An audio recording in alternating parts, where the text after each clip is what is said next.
कई बच्चों, राजकीय हाई स्कूल बड़ौदा बुजुर्ग की हिंदी की कक्षा में आपका बहुत बहुत स्वागत। कल आप लोगों ने देखा कि हिंदी काव्य का जो पहला युग है उसे हमने आदिकाल के नाम से जानते हैं। आदिकाल, वीर गाथा काल, कल मैंने आपको इनकी विशेषताएं भी बताई थी। और इस काल को जो वीर गाथा काल नाम था तो आदिकाल क्यों समीचीन ये भी आपको बताया। अब इसके पश्चात जो दूसरा युग आता है उसको हम भक्ति काल के नाम से जानते हैं। अर्थात आदिकाल की प्रतिक्रिया स्वरूप जिस युग का जन्म हुआ उसे हम भक्ति काल कहते हैं। सबसे बड़ी विशेषता तो ये है कि ये हिंदी साहित्य का अत्यंत ही समृद्धशाली काल है। इसे हिंदी साहित्य का स्वर्ण युग भी कहा गया है और इसे अमर काल भी कहा जाता है। इस युग में जो साहित्य लिखा गया वो साहित्य कालजयी था, अर्थात उस समय की जनता को भी वो उतना ही सहारा प्रदान करता था जितना आज 1000 वर्ष बीत जाने के बाद भी। इसका जो समय है 1375 से 1700 के मध्य का है, अर्थात 14वीं शताब्दी के मध्य से लेकर 17वीं शताब्दी के मध्य तक का समय इसको माना जा सकता है। अब इसके जो विभाजन है ये कितने भागों में बटा था, सबसे पहले मैं आपको ये बता दूं। उसके पहले आपको बताना चाहती हूँ कि भक्ति काल का एक नाम है पूर्व मध्यकाल, अर्थात मध्य माने बीच का। पूर्व मध्यकाल भक्ति काल और जो उत्तर मध्यकाल कहलाता है वो कहलाता है रीतिकाल। पूर्व मध्यकाल जो भक्ति काल था इसकी दो धाराएं थी, एक थी निर्गुण और दूसरी थी सगुण। जिन्होंने निराकार ब्रह्म की उपासना की वो निर्गुण धारा के संत कहलाए, कवि कहलाए। जिन्होंने ब्रह्म के साकार रूप की पूजा की वो सगुण धारा के कहलाए। अब देखिए मैंने इसका जो विभाजन किया है वो आपके सामने है और इसकी भाषा है पंचमेल खिचड़ी या साधुक्री। इसी शाखा के अन्य कवि हैं नामदेव, रैदास, मलूकदास, सुंदरदास, दादू, नानक आदि। इनका जो रहस्यवाद है इस रहस्यवाद पे भी थोड़ा सा मैं प्रकाश डालना चाहती हूँ, अभी बाद में डिटेल से अलग से बताऊंगी कि इसमें जो ईश्वर है, ब्रह्म है, इन ज्ञान मार्गी संतों ने ईश्वर और ब्रह्म को जो है पति के रूप में या प्रेमी के रूप में चित्रित किया है और जीवात्मा को पत्नी या प्रेमिका के रूप में चित्रित किया है, जिसमें कबीर का रहस्यवाद बहुत ज़्यादा फेमस है। इसकी एक पंक्ति आप लोगों को मैं बता रही हूँ जिसमें अक्सर आप सुनते भी होंगे उसको कि राम मोरे पीऊ में राम की बहुरिया। अब इसी की ज्ञान मार्गी की है दूसरी शाखा प्रेम मार्गी। बच्चों ये है सूफी संत, ये ईरान और फारस से आए हुए सूफी संत थे और इनमें प्रमुख जो सबसे प्रमुख संत हैं या कवि हैं उनका नाम है मलिक मोहम्मद जायसी। इनकी रचना है पद्मावत, बहुत फेमस महाकाव्य है, अवधी भाषा में लिखा गया है। अन्य कवि हैं कुतुबन, मज्झन। इनका जो रहस्यवाद है थोड़ा सा अंतर है दोनों में, ध्यान दीजिएगा। ज्ञान मार्गी और प्रेम मार्गी के रहस्यवाद में ज्ञान मार्गी में ईश्वर को, ब्रह्म को पति और जीवात्मा को पत्नी माना गया है, वहीं सूफी संतों ने ब्रह्म को, ईश्वर को प्रीतमा माना है और जीव को प्रेमी माना है। ये इनका अंतर है।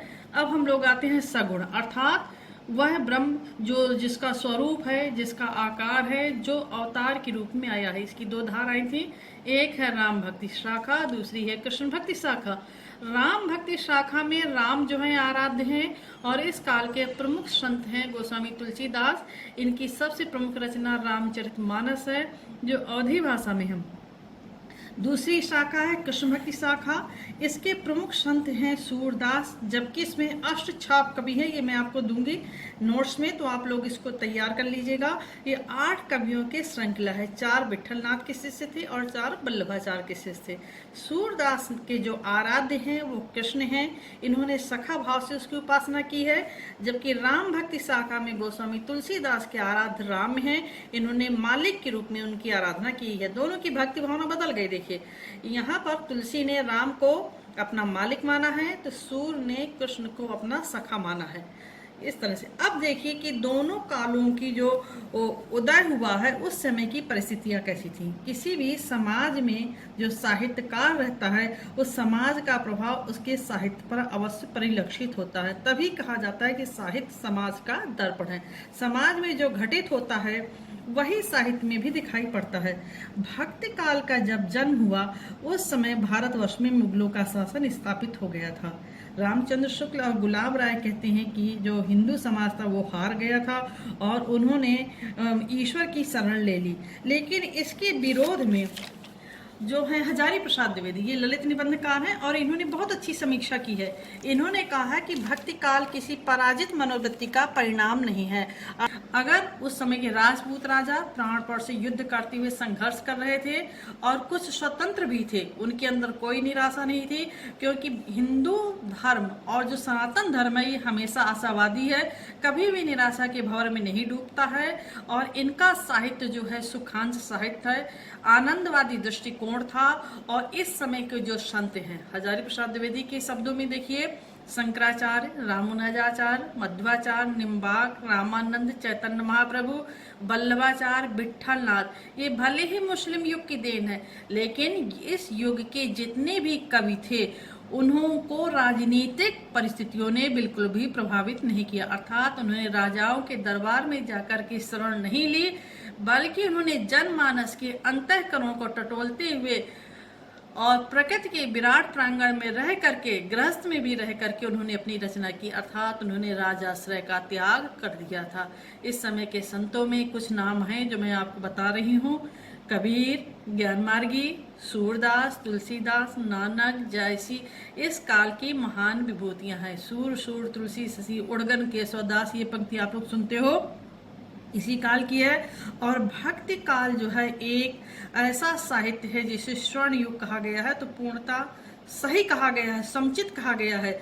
यह हिंदी साहित्य की सबसे ज्यादा अमूल्य धरोहर है और इसे अमर काल भी कहा जाता है, क्योंकि इसमें न काल का प्रभाव पड़ता है, न समय का प्रभाव पड़ता है, न परिस्थिति का प्रभाव पड़ता है। ये तब भी लोगों की प्रेरणा का स्रोत था और आज भी है, आगे भी रहेगा। इस समय के संतों की जो वाणियां हैं, जो उनकी रचनाएं हैं, अब सबकी अलग अलग विशेषताएं हैं, लेकिन कुछ विशेषताएं ऐसी हैं जो चारों धाराओं में एक जैसी दिखाई पड़ती हैं। आइए हम इन विशेषताओं पर दृष्टिपात करें।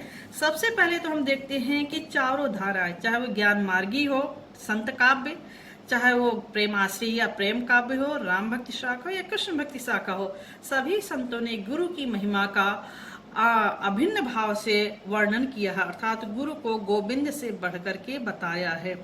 हम यहाँ पर देखेंगे कि कबीर की वो पंक्ति आपने बचपन में सुनी होगी, गुरु गोविंद दो खड़े काके लागों पाए। अर्थात गुरु को गोविंद से बढ़ के कबीर ने बताया है। तो वहीं देखिए, ध्यान दीजिए बच्चों, जो सूफी संत है, मुस्लिम सूफी संत हैं, इन्होंने कहा है, बिन गुरु जगत को निर्गुण पावा, बिना गुरु के संसार में कोई भी निराकार ब्रह्म को नहीं पा सकता। अर्थात उस धर्म में ही गुरु की महत्ता प्रतिपादित की गई है। गोस्वामी तुलसीदास ने रामचरितमानस में लिखा है, बंदा गुरुपद कंज कृपा सिंधु नर रूप हरि। अर्थात उन्होंने गुरु के चरण रूपी कमलों की प्रार्थना की है और उसको नर के रूप में, मनुष्य के रूप में हरि का अवतार का। हरि ही वह है जो नर के रूप में हमारे बीच में विद्यमान है। इस तरह से उन्होंने ब्रह्म के, ईश्वर के, हरि के तुल्य गुरु को बताया है। सूरदास तो श्री वल्लभ नख चंद्र छटा बिनु सब जग माही अंधेरो, इस तरह से कह के इन सभी संतों ने गुरु की महिमा को सर्वोपरि महत्ता प्रदान की है। उसके बाद आता है भक्ति की प्रधानता। चारों धाराओं में भक्ति भाव को प्रधानता दी गई है।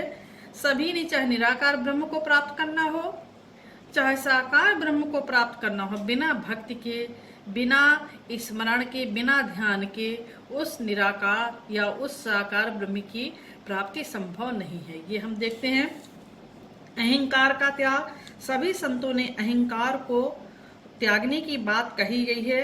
देखिए, तुलसी की कुछ पंक्ति में आपको बोल रही हूँ, सेवक सेव्य भाव बिन भव न तरय उर्गार। हे गरुड़, जब तक सेवक और सेव्य का भाव नहीं आता है, मतलब आत्मा परमात्मा के बीच में या जीव और ब्रह्म के बीच में, तब तक मनुष्य संसार से पार नहीं पा सकता है। जब मैं था तब हरि नहीं, अब हरि है मैं नाय। ये पंक्तियां जो हैं, ये अभिमान को, अहंकार को दूर करने की बात बताती हैं। नाम की महिमा, सभी संतों ने नाम, भजन, कीर्तन, स्मरण को ध्यान दिया है। चाहे वो रायदास हों, चाहे कबीर हों, चाहे नामदेव हों आपके, चाहे गोस्वामी तुलसीदास और सूरदास हों। बहुजन हिताय, यद्यपि इस काल के संतों ने अपने अंतःकरण के सुख के लिए ग्रंथों की रचना की, काव्य की रचना की, लेकिन वह काव्य और ग्रंथ जो है संसार के सभी लोगों के लिए हितकारी बना। स्वांता सुखाय तुलसी रघुनाथ घाता, भाषा निबंध मति मंजुल मातनुति। गंगा की तरह वह सभी का हित करने वाली बनी।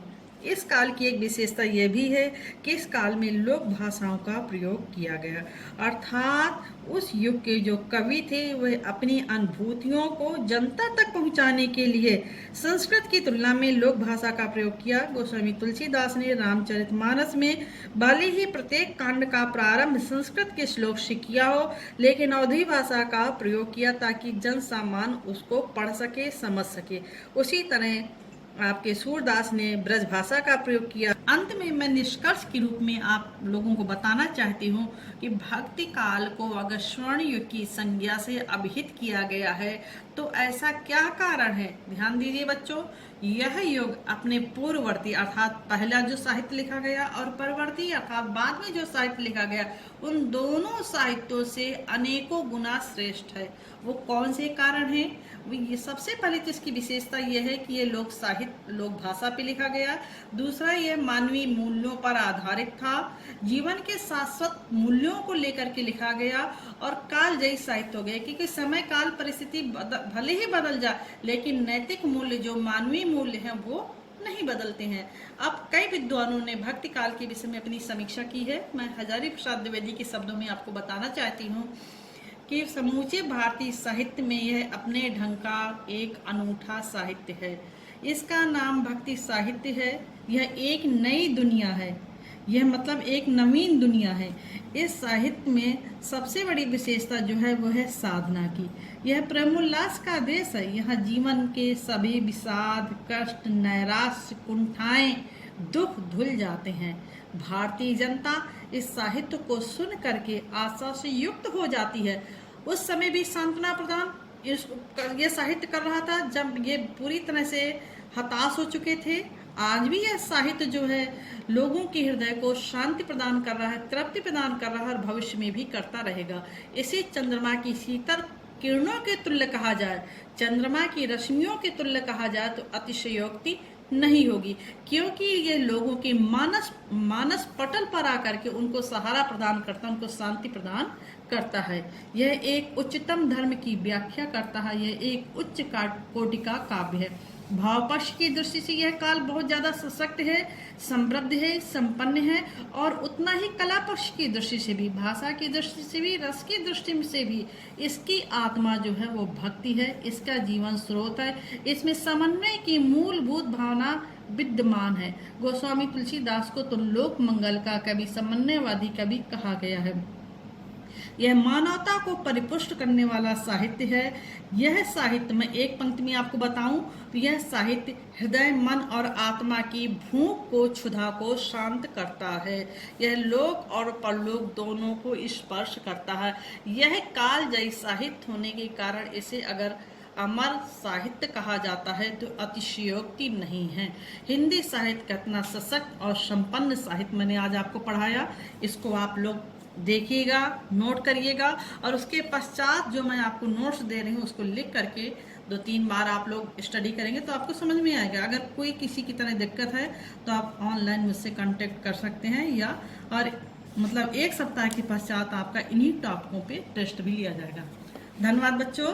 आप वही बात मैं पुनः आपसे अपील करना चाहती हूँ, लॉकडाउन के नियमों का पालन करो, स्वच्छ रहो, स्वस्थ रहो, अपनी और अपनों की सुरक्षा करिए, घर से बाहर नहीं निकलिए। लॉकडाउन का बाद। जय हिंद।